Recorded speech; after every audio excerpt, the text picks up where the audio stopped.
1045 The Team, 1045theteam.com. Brady and Gaz in for Levac today, getting you ready for the Sweet 16. On the phone right now, Danny Parkins. He's out of 610 Sports in Kansas City. Follow him on Twitter at Danny Parkins. Danny, the Jayhawks today, they're taking on Maryland. Are Kansas fans worried about this matchup with the Terps? No. I mean, it's not disrespect to Maryland. I think it's confidence in their own team. Like, Jayhawk fans have seen their team lose to Bucknell and Bradley and VCU, so like they know nothing is guaranteed in March. So they're certainly not overlooking a Maryland team that probably has more, not probably, definitely, has more NBA prospects than they do. Like they know Maryland is super talented, and an A game from Maryland can beat them. But Kansas hasn't lost since the Iowa State game in January. Their winning streak is ridiculous right now. They've been rolling teams. They've been covering spreads. Their bench is playing better than it has at any point this season, so they're deeper than at any time this season. Like they know they are the number one overall seed, so I don't think they're going to let anyone show, and like the fans do too, that they're intimidated by anybody. So the fans are confident in the players. Are the fans confident in Coach Bill Self down the wire? Because we've had people on the station who say they think Bill Self coaches tight in the tournament. Do you see that? I mean, I know that that's the knock, and there certainly is that reputation, and they certainly have lost bad games, but I don't know. I think that it's so silly, personally, and this is an unpopular opinion because, like, I guess we've all signed up for it. Like, we've all signed up to measure NFL quarterbacks by Super Bowl wins, and we've all signed up to measure college basketball coaches by Final Fours and national titles, but in the 12 years that Bill Self has won the Big 12, every single year in a row, the last 12, he has more NCAA tournament wins than Mike Krzyzewski. So I have a really hard time saying he's a bad tournament coach. Now, Coach K has 2 titles in the last 12 years, and Bill Self has 1, but Bill Self has 5 Elite Eights in the last 12 years. Coach K has 5. Like, these guys are not that different. It really is a margin of one game here, one game there in a single elimination tournament that's a complete crapshoot. Something tells me if Bill Self and Kansas got to play Bucknell in a 7-game series, they would have won in 5 or 6. It just happened to be that one time that Bucknell got them. So I don't hold that against Bill Self when it comes to the tournament. I don't believe that he changes come tournament time. I don't. Many people do, but I don't subscribe to that. Danny Parkins, afternoon host on 610 Sports in Kansas City. Follow him on Twitter at Danny Parkins. Go ahead, guys. Everything becomes a Syracuse talk. Go ahead. Syracuse is 2 hours west of us. I'm just going to ask Danny because you and I have argued about it for about a week and a half. Danny, do you think Syracuse deserved to be in this NCAA tournament? Yeah. I mean, I'm going to Chicago to watch them. They deserve to be in because the field isn't that good, and most of the bubble teams got in.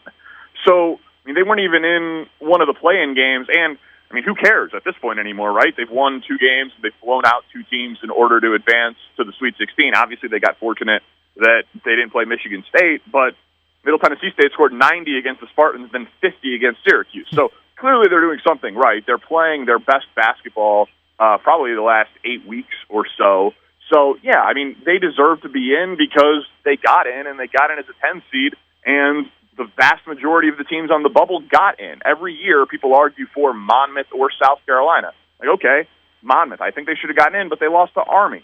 South Carolina, you're really going to take up the cause for a team that had the 295th non-conference strength of schedule in the country? Like, come on, we're comparing things that don't really matter here if we're arguing about the 67th versus 70th best team or the 41st versus the 47th at-large team in the country. And then Syracuse has proven, based on their play, that they deserve to be in.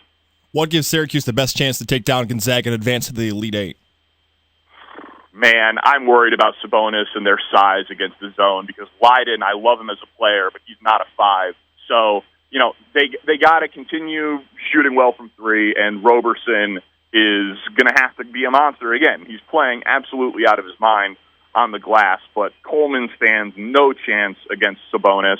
Leiden doesn't really either. So they're going to be eaten alive on the glass in the zone, which is not an abnormal thing when you're playing a zone defense to get out-rebounded. It's just, are you going to get out-rebounded by 5, or are you going to get out-rebounded by 25? Like, that, to me, is the key in the game. So if Roberson has 19 boards again, I like their chances. If not, I think it could be a problem.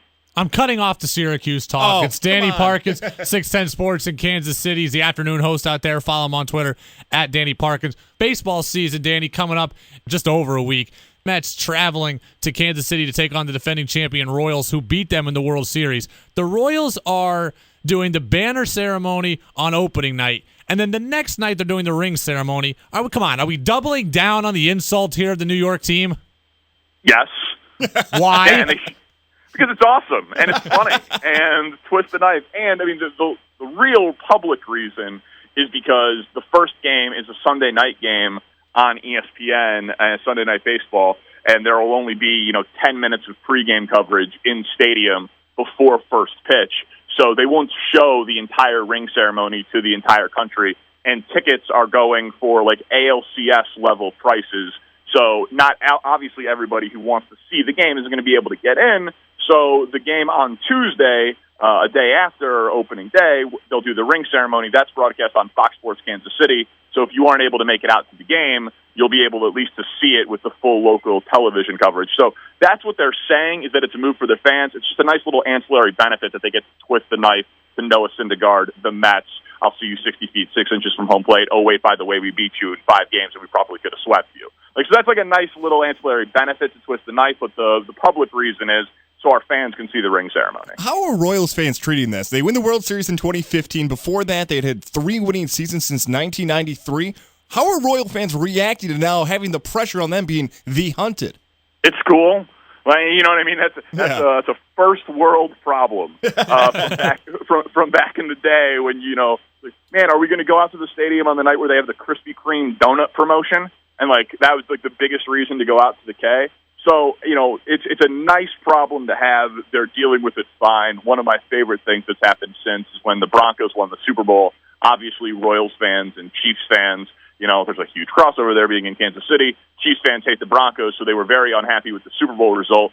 But when Royals fans, Royals Twitter, saw the pictures of the Broncos Super Bowl parade, they were parade shaming the city of Denver. They're like, our championship celebration was way better than that. Our fans are way better than that.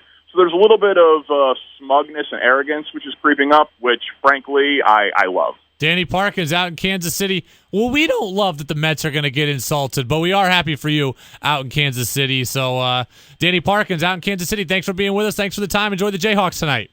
Yeah, thank you. I appreciate it. Anytime, guys.